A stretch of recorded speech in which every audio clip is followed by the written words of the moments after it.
దేవుని ఘనమైన నామమునకు స్తోత్రములు. ఈ వాగ్దానం వింటున్న మీకందరికీ మన ప్రభువును ప్రియరక్షకుడైన యేసుక్రీస్తు నామములో శుభములు, మా హృదయపూర్వకమైన వందనములు తెలియచేస్తున్నాము.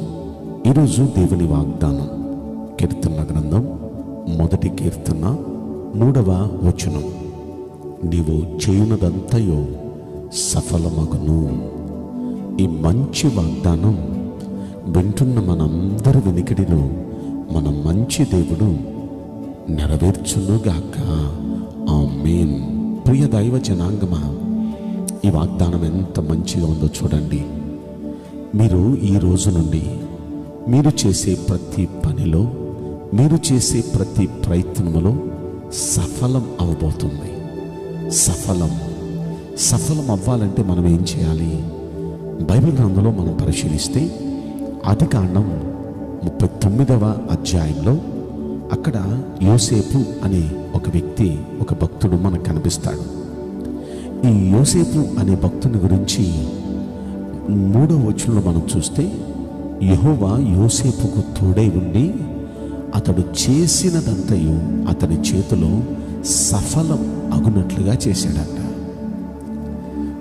దేవుడు యోసేపుకు తోడై ఉండటం వల్లే అతడు చేసిన పని అంతటిలో సఫలమైంది. ఏ పని చేసినా సరే, ఎక్కడికి వెళ్ళినా సరే సఫలమైపోతుంది. అలా సఫలమవటానికి గల కారణం దేవుడు ఆయనకి తోడుగా ఉన్నాడు. కాబట్టి ప్రియ దైవ జనాంగమా, ఈరోజు దేవుడు మనకు తోడై ఉంటే మనం ఏ పని పట్టుకున్నా, మనం ఎక్కడికి వెళ్ళినా సఫలమవుతుంది. ఆ పని, ఆ ప్రయత్నం సఫలమవుతుంది. కనుక ఆయన తోడు యోసేపుకి ఎందుకు తోడు వెళ్ళాడు?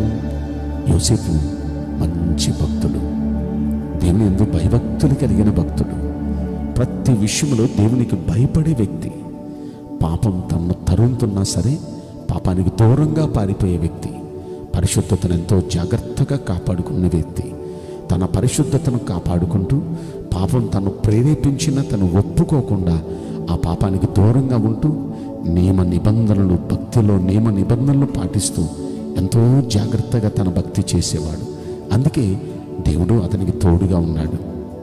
అతడు పోతీఫర్ ఇంట్లో ఉంటే పోతీఫర్ ఇంట్లో చేసిన పని యావత్తూ సఫలమవుతుంది. అతని మీద నింద వేసి జైల్లో వేస్తే జైల్లో కూడా అతన్ని దేవుడు ఆశీర్వదిస్తూ వచ్చాడు.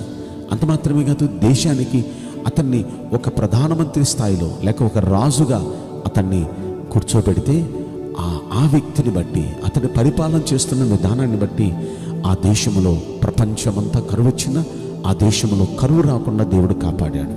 ఇలా మనం ఆలోచిస్తే యోసేపు ప్రయత్నమే కాదు, యోసేపు ప్రార్థన, యోసేపు పని అంత సఫలమైంది. ఇలా సఫలమవటానికి ఒకటే కారణం, అతడు ఎక్కడున్నా, అతడు ఏం చేసినా యెహోవా అతనికి తోడుగా ఉన్నాడు. కాబట్టి వాగ్దానం వింటున్న మనందరికి కూడా మన ప్రభు తోడుగా ఉండబోతున్నాడు. తోడుగా ఉంటే అన్నీ సఫలమే. అయితే తోడుగా ఉండాలంటే మనం కూడా మనల్ని మనం పవిత్రంగా కాపాడుకుందాం, మన పరిశుద్ధతను కాపాడుకుందాం. ఆయన మనకు కూడా తోడుగా ఉండటానికి ఇష్టపడుతున్నాడు. అయితే అలా తోడుగా ఉంటే మన ప్రయత్నాలు సఫలమవుతాయి అని విన్నాం కదా. అంత మాత్రమే కాదు, ఇదే 1వ కీర్తనలో 1వ వచనం 2వ వచనం చదివితే, దుష్టుల ఆలోచనలు చెప్పున నడవద్దు, పాపుల మార్గాన నిలవద్దు, అపహాస్యకులు కూర్చుండే చోటను కూర్చోవద్దు అని. అంటే మనం ఎక్కడ నిలవకూడదో, ఎక్కడ నడవకూడదో, ఎక్కడ మనం ఉండకూడదో మన ప్రభువు వారు చెప్పారు.